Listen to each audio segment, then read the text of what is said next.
Hey, so I know it has been so long since I've done a vlog, but we have some big changes coming up or that have happened, so I thought I would do a video and kind of tell you guys where we're at. So I'll show you Sutton. We obviously are in the hospital right now. Say hey. Say good morning. You got in the mood to talk.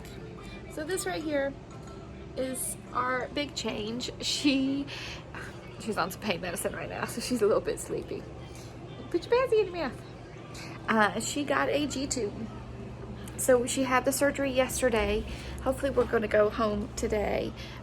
But yeah, it's been a long road. So back in March, on March 3rd, right before everything shut down for COVID, she got an NG tube, the feeding tube in her nose. We did a swallow study trying to figure out why she was having such a hard time gaining weight, and they figured out that she was silently aspirating, which means everything all the way up to purees. We didn't do any kind of solids, but we did like purees, baby foods, applesauce, that kind of thing. When she would take a bite, she had a delayed swallow, and so some of it would run down her throat, and then when she swallowed, some of it would end up going down her airway. Everything from thin liquid, thickened liquid to purees was going down her airway.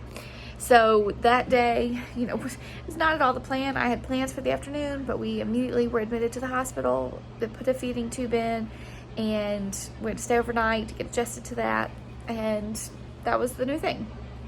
So we were going to start feeding therapy to help her get off of the feeding tube. And then, hold on, I'm trying to find something to prop my arm on so I'm not so wobbly here. So then everything shut down, and we couldn't start feeding therapy because nobody was doing feeding therapy. It was all over telehealth appointments. Her physical occupational therapy were over telehealth appointments, and feeding therapy is just not something that can be done over a computer. They need to be there in person, looking at them, watching them, feeling them swallow. It's a very intricate thing, so it could not just be done and started especially over a computer.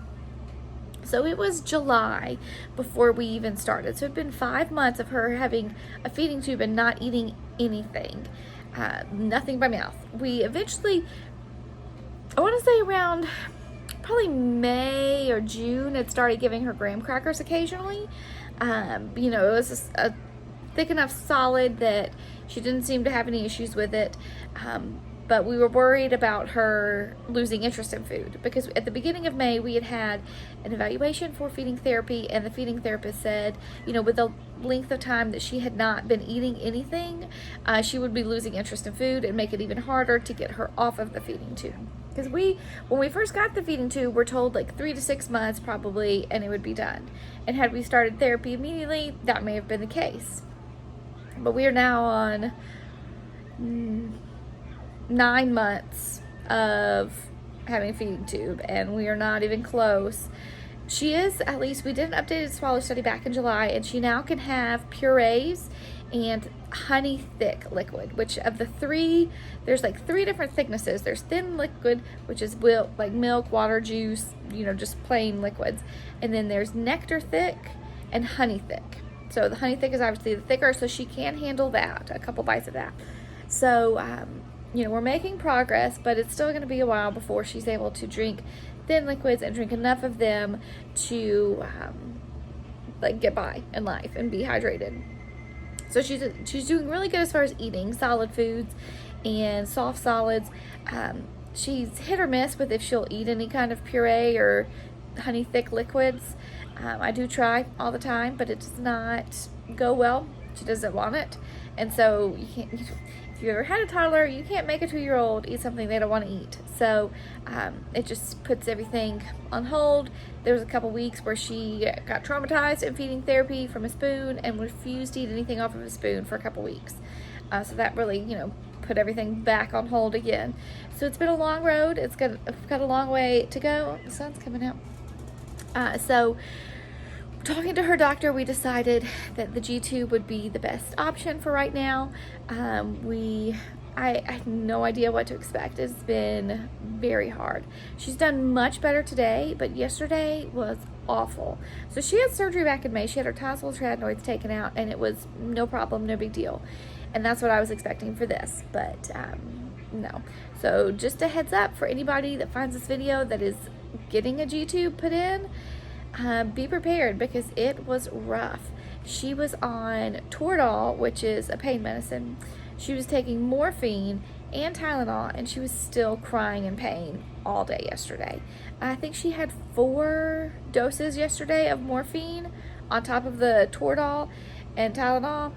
And I mean, I couldn't even, like, she was sitting in my lap and I might even moved her. She was crying and it was awful. I was not prepared. I did not think it was going to be that bad. Chase ended up, he was here for the surgery and he stayed for a part of the day, and then he went to help with our other kids. They spent the night with my parents.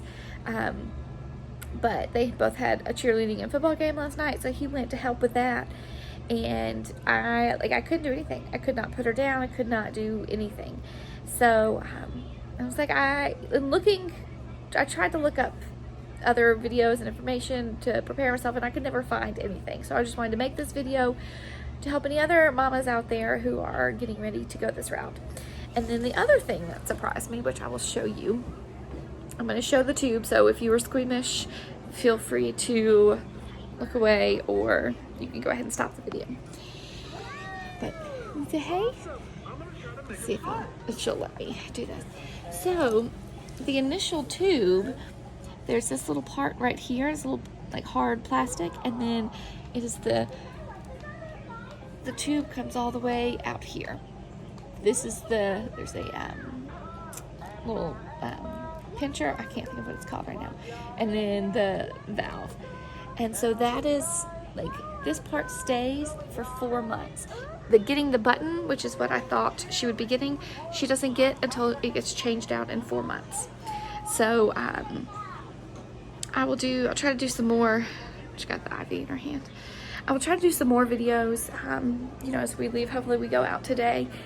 But yeah, this was all like a shock to me and not at all what I was prepared for. I thought that it was immediately the little button, and you know, part of it I think being that it was over telehealth appointments, so I never got brochures. So I'm sure they normally give out all of this information, at least of kind of like what you're getting. So hopefully no one else is quite as surprised and taken off guard as I am, but I was not really given any information, so it's been very frustrating. So hopefully today because last night then she got sick and she threw up a bunch, so they had to stop feedings, and then an hour and a half later they started them back. And so she's now, because they did for the first like 12 hours they did just like Pedialyte, and now they're back on Pediasure.